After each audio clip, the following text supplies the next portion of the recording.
Mutual Broadcasting System presents The Mysterious Traveler, written, produced, and directed by Robert A. Arthur and David Kogan, and starring two of radio's foremost personalities, Ralph Bell and Chuck Webster, in Key Witness.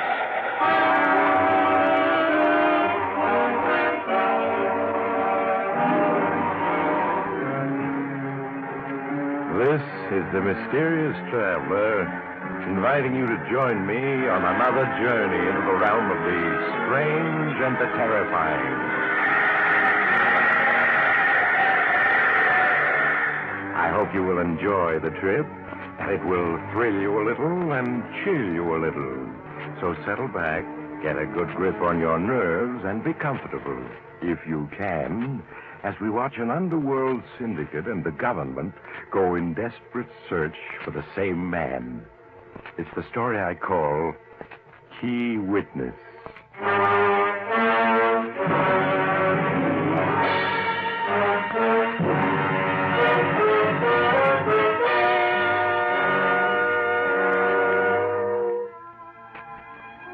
The scene, the penthouse office of Mike Bruno, the nationally known and feared crime syndicate boss.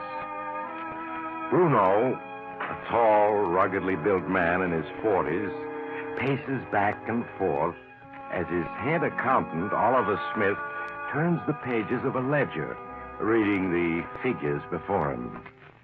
Income from waterfront enterprises, period ending July 31st, $42,765.50. Income from wire services, period ending July 31st, $71,942.20. From nightclub enterprises, the same period, $56,713.42. Income... Okay. That's the income on the books of the government. Now, what are the real figures? You got them in your head? Of course, Mr. Bruno. Income from waterfront enterprises, $103,652.28. From wire services, $156,421.10. Nightclub enterprises, $211,410.28. Liquor distributorships was $87,642.15. Racetrack interests, $48,675.34. Ah. All right, you got the total? Yes, sir. $518,731.15.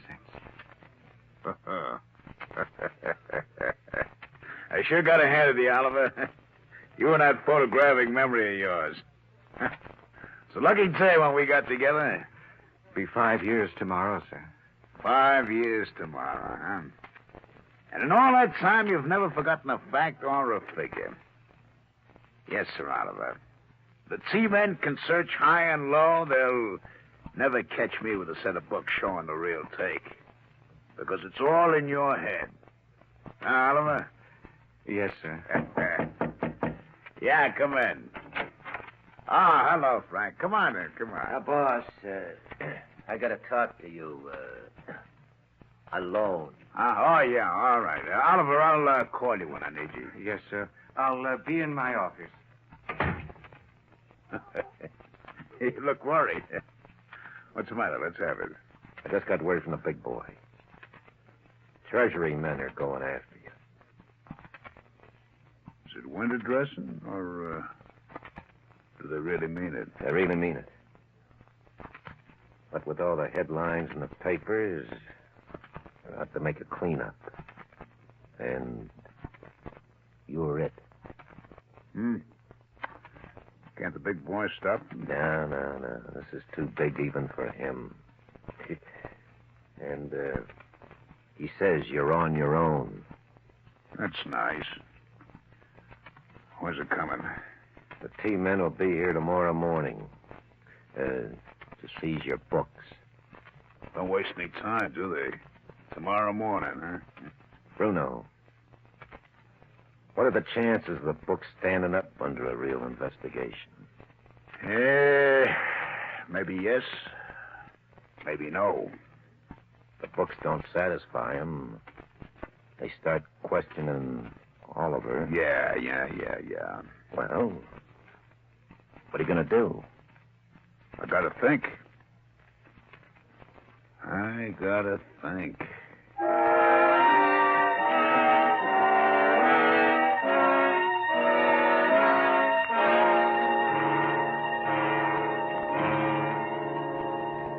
You wanted to see me, Mr. Bruno? Yes, Oliver. Have a seat.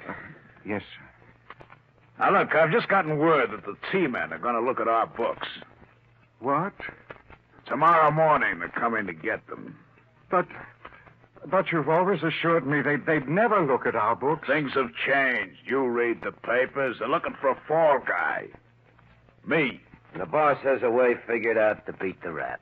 The books will stand up until they start asking you questions, Oliver. Yes, I know. Now, you're the one man who's got all the answers. The answers are all in your head. Without you, the T-men wouldn't have a case against the boss. That's right. All right, Frank, open that suitcase for Oliver. Okay. Why, all that money. $500,000. And it'll all be yours if you do exactly as I say. Mine? Yes. I want you to write a letter saying that as treasurer of the corporations, you embezzle large amounts of dough. What? That's right. You're to assume all responsibility for the books. But they'd send me to prison? No. You're taking it on the lam. There are a couple of countries in the world where you can't be extradited for embezzlement. Denmark's one of them. Denmark? Yeah, that's what my attorneys tell me. That passport you used last year is still good, Oliver. There's a plane leaving at midnight for Europe. You just have time to write that letter and pack. But, Mr. Bruno... Yeah. If I do as you ask, I'll be an admitted criminal, forced to live abroad the rest of my life. With $500,000? Oh, what's so bad about that? And, Oliver, you're forgetting one thing. You filled out the corporation tax returns for me. You'd go to prison with me. Play it smart, Oliver. $500,000 and a life of ease in Denmark. You haven't much choice. No, I don't, do I? Very well, Mr. Bruno. I'll do as you say. Nah, you're showing good sense. Okay, Oliver, write that letter assuming all responsibility for the dough. I've held out in the government, and when you're finished, I'll send one of the boys along with you to help you pack. Yes, Mr. Bruno. If you'll excuse me. Sure. Which of the boys do you want to take him to the airport? None of them. I'm not taking any chances on a slip-up. You and me will be taking Oliver to the airport.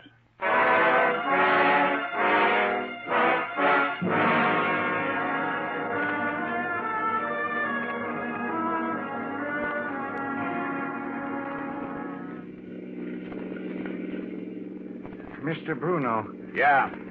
Haven't you taken the wrong road? This isn't the way to the airport. Relax, Oliver. We got plenty of time to make the airport. Sure, your plane doesn't leave for another hour.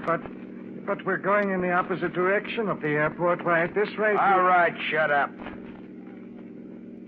That's $500,000. Denmark. You never meant it, did you? You catch on fast. Now that you have that letter I wrote you, you're going to kill me. No one lives forever. Easy does it, Oliver. Where are you taking me? We stop at the top of the hill, boss. Right. Mr. Bruno, you can't kill me. Not after 5 years of loyal service. Haven't I always done everything you asked without question? Take care of him, Frank. No, don't! He'll be out for at least 10 minutes. That'll give us more than enough time. Yeah. Which spot the other car? A clump of trees up ahead, out of sight. Good. Yeah, it's lucky traffic's light on this road. That's why I picked it. Okay, let's finish the job. Put him behind the wheel. I got him. Easy. There we are. All right, I'll release the brake. Start pushing. I'll steer it. Just a few more feet to the edge. You say it's 200 feet to the bottom? Yeah. Nothing but rock down there. Okay, she's starting to roll. There she goes.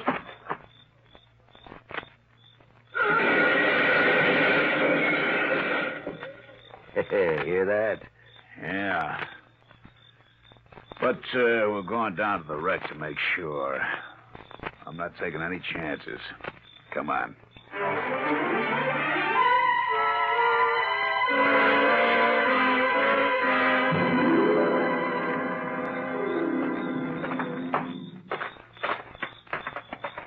Look at that car, completely wrecked. We didn't have to bother coming down here. Maybe not. Is he still behind the wheel? I can't tell you. Wait till... No, he isn't behind the wheel. He's not in back either. Let's look around. He was probably thrown clear of the car. I don't see him. He's got to be around. Hey, What's that you're picking up? his wallet. Some keys. His wallet. That wreck didn't finish him off. He must have gotten away. A 200-foot drop. He couldn't have. No, then where is he? I tell you, he came out of it alive. He's on the loose. Well, he couldn't have gotten far. Come on, let's look for him. In the dark. We never find him. Let's get back up the road. Next tavern's half a mile down the road. I've got to get to a phone.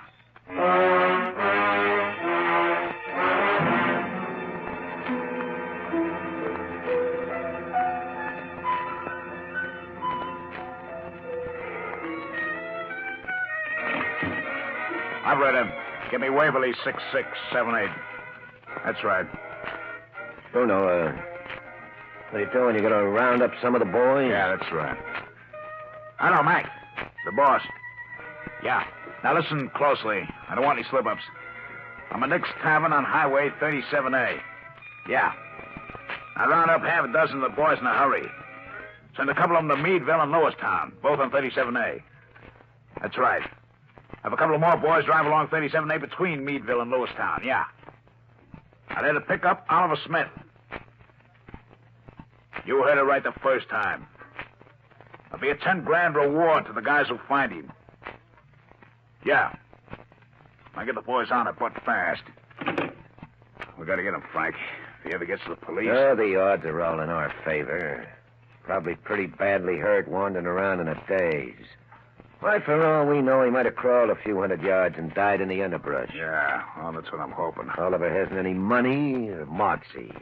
Come on now, don't worry, boss. He isn't going to get to the cops. Yeah, sure. Come on, let's get back to my office.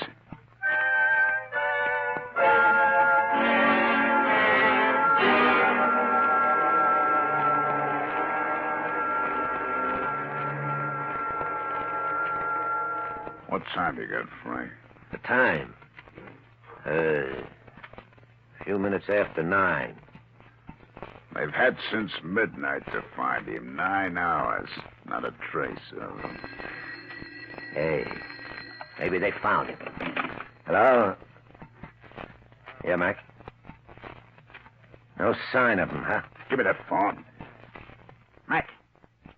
How many boys you got out now? 12.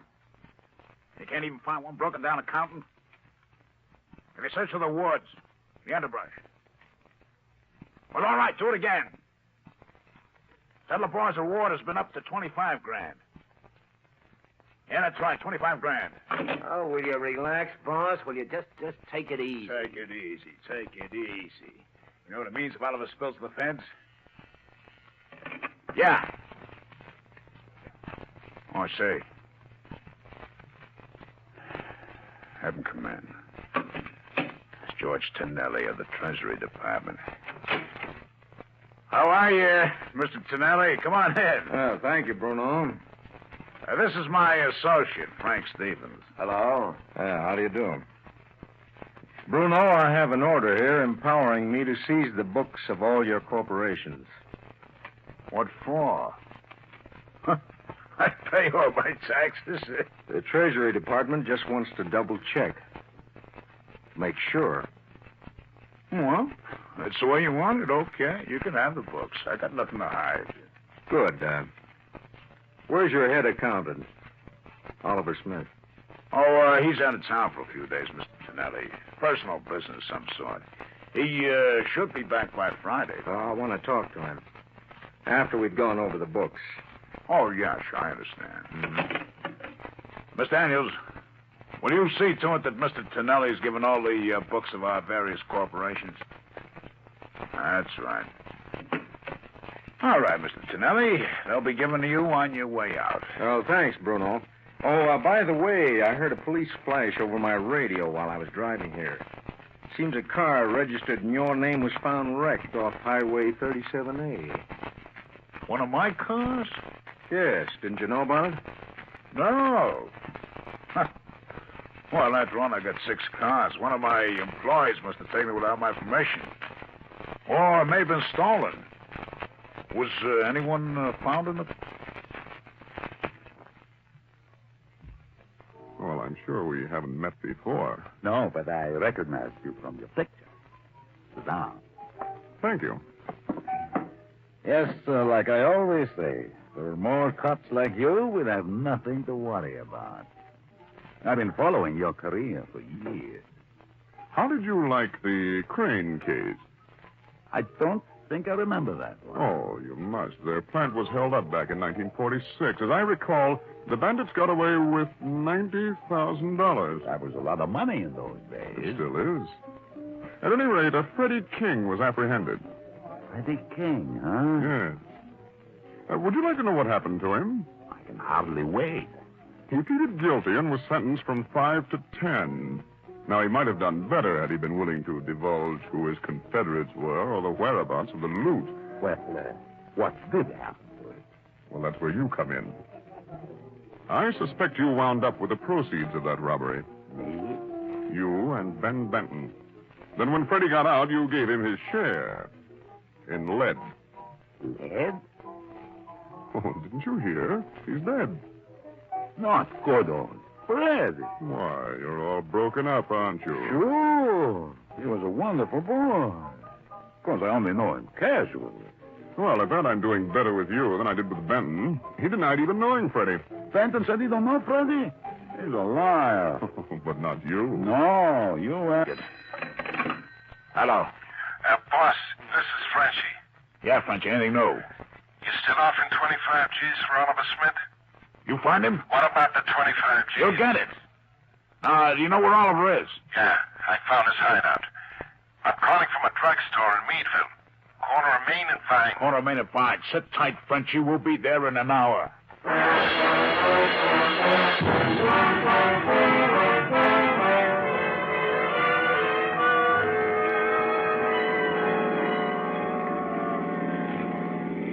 Slow down, boss. There's Frenchie on the corner.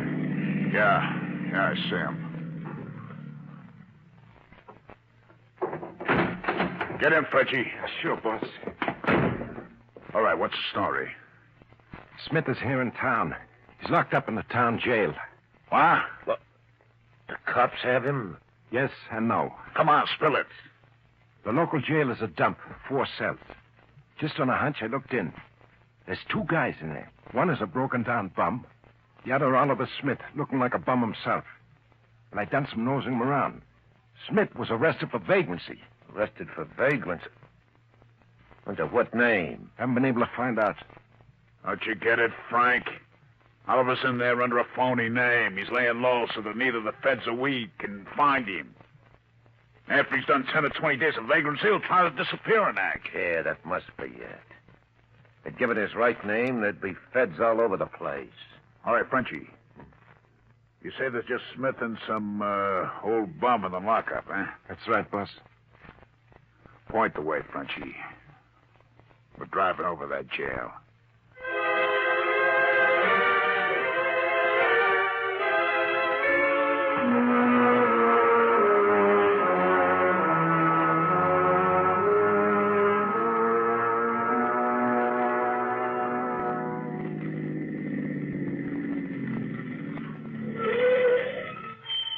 That's it over there? That 2x4? Yeah, that's it. Where's the sheriff at this time? He lives in that white frame house next to the jail. I saw him go in his house an hour ago. Well, he's probably through for the day, and just the 2 prisoners there. Yeah. Frank, you got a key that would open those cell doors? Oh, sure. Those old locks aren't any trouble. Good. Frenchie. Hmm? You got a knife. Yeah? That's good. I want you to take care of Oliver. Right now. Look, boss, it's a dangerous setup. What with the sheriff just a few yards away from the jail, and that bum dares a witness? You can wrap the whole thing up in a minute flat. No, I can't Frank do it. This is more in his Because line. Smith knows Frank. He'd start yelling the moment he saw him. He doesn't know you. Yeah, maybe not, but... If you want that 25 grand, you'll do it. In fact, you'll do it because I'm telling you to. Okay. Here's the key, Frenchie. You won't have any trouble with those locks. Just give it to him. Fast and clean.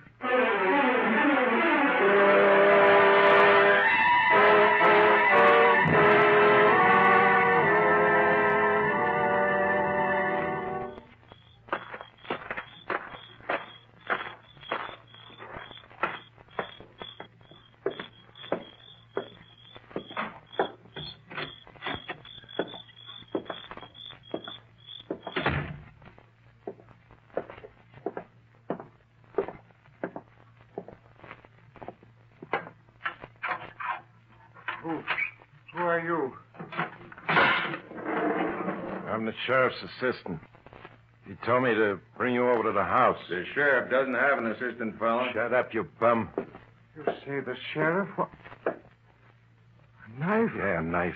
Freeze, you. What? A gun? Yeah. Don't let the costume fool you. Treasury Department. Okay, Sheriff. A frame, huh? Well, looks like you were right, Mr. Tonelli. So you got your killer, eh? Yes.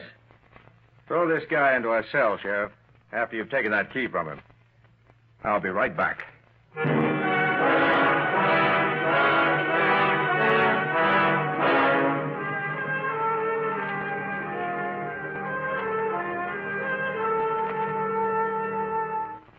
Yeah, he's been gone almost 5 minutes, boss. What could be taking him so long? I don't know. Look, do you think the sheriff might have picked Frenchie up? Frenchie isn't that dumb, but should have been back by now. Well, let's get out of here. What's the... Hello, Bruno. Tonelli. Yes, small world. Keep your hands where I can see them. That's better. Both of you. Out of the car.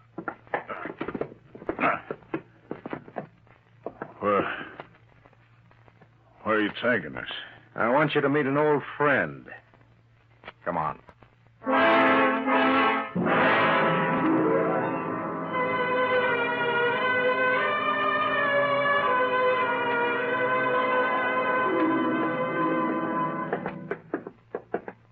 Straight through that door, Bruno. Now, look, Tonelli, I'm no two-bit hoodlum you can parade around at guns point.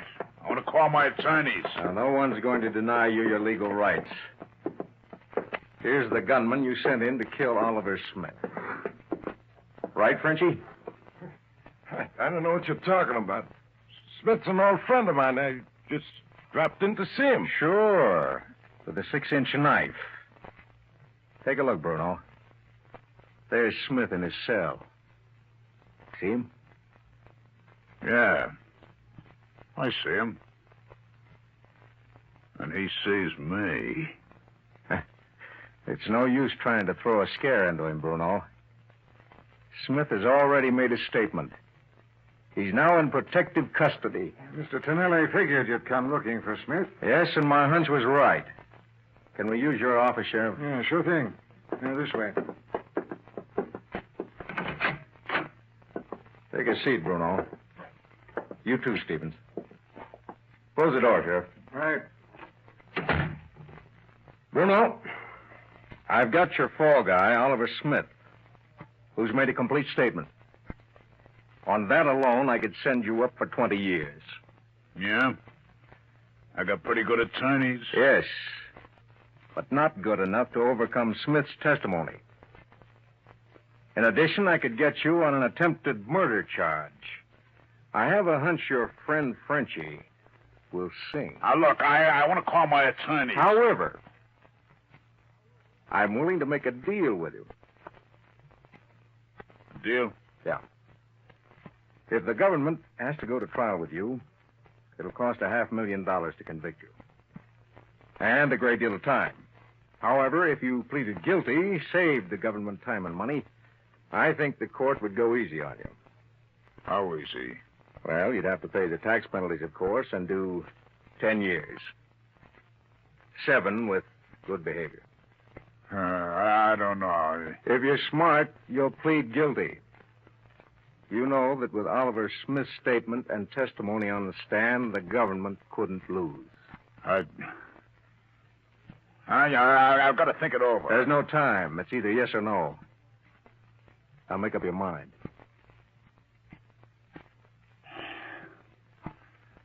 Okay, I'll plead guilty. I know when the odds are against me. Now you're being smart. I'll get one of my men in. You can make a complete statement.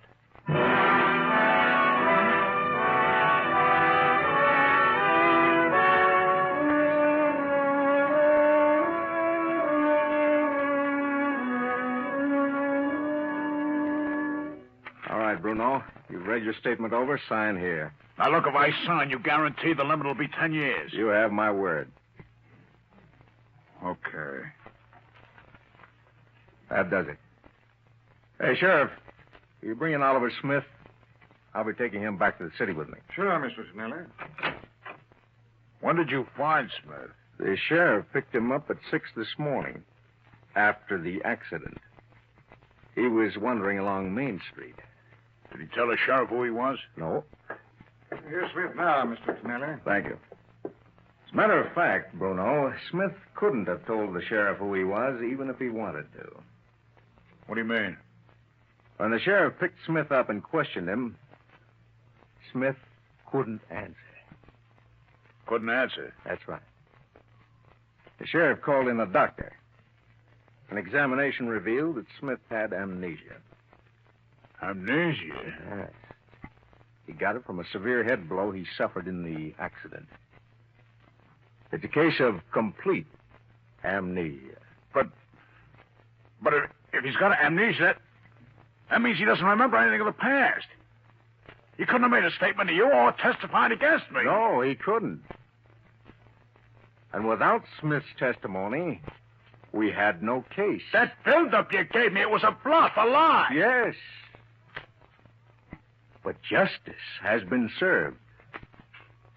And that's the important thing. Isn't it, Bruno?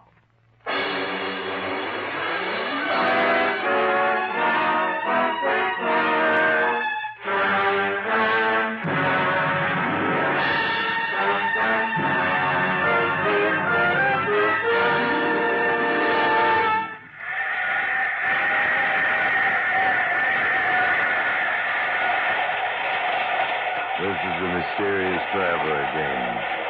Did you enjoy our trip?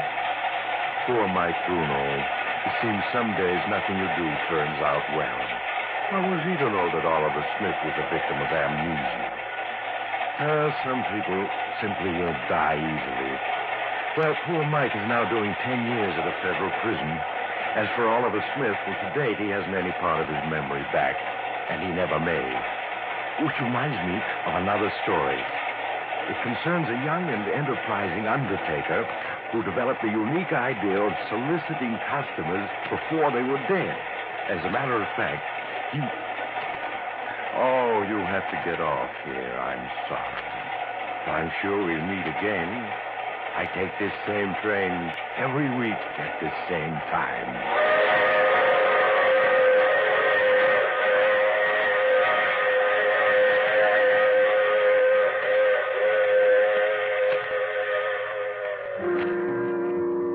You have just heard The Mysterious Traveler. Now you can enjoy other tense and exciting tales of The Mysterious Traveler in the current issue of The Mysterious Traveler magazine, now available. In our cast were Ralph Bell, Chuck Webster, Brett Morrison, and Lawson Zerby, with Maurice Tarpon starred in the title role. Music under the direction of Emerson Buckley, composed by Richard DuPage. The Mysterious Traveler is written, produced, and directed by Robert A. Arthur and David Kogan. Phil Tonkin speaking. This program came to you from New York.